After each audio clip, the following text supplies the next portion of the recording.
एक मुस्लिम देश का राष्ट्राध्यक्ष कह रहा है कि मेरे अंदर भारतीय डीएनए है। कौन है ये राष्ट्राध्यक्ष आपको बताऊंगा जो कह रहे हैं मेरे अंदर डीएनए जो है टेस्ट कराया था इंडियन निकला।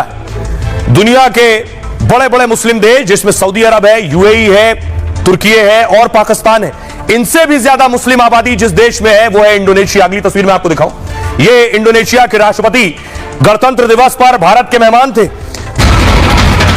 फिलहाल राष्ट्रपति सुबियंतो भारत से वापस लौट चुके हैं, लेकिन उनके बयान से पाकिस्तान की बेचैनी बढ़ना तय है।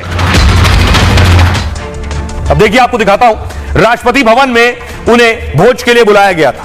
प्रधानमंत्री नरेंद्र मोदी बैठे थे, इंडोनेशिया के राष्ट्रपति खुद बोल रहे थे, उपराष्ट्रपति बैठे थे, सामने राष्ट्रपति बैठी हुई थी। इंडोनेशिया के राष्ट्रपति गणतंत्र दिवस में चीफ गेस्ट थे। इनके सम्मान में राष्ट्रपति ने भोज का आयोजन किया। इंडोनेशियाई मेहमानों के साथ मोदी और उपराष्ट्रपति शामिल हुए। इसी भोज के दौरान इंडोनेशिया के राष्ट्रपति ने संबोधित किया, कहा डीएनए जांच कराई थी, पता चला मेरे अंदर भारतीय डीएनए है।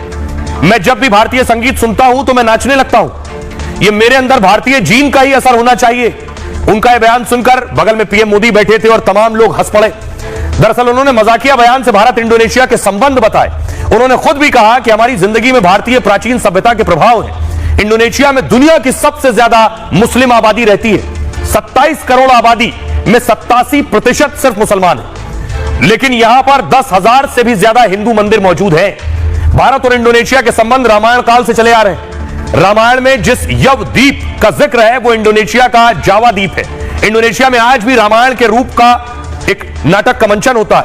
वहां की मुद्रा में भारतीय गरुड़ है, मंदिरों में गरुड़ की पूजा की जाती है हमारे।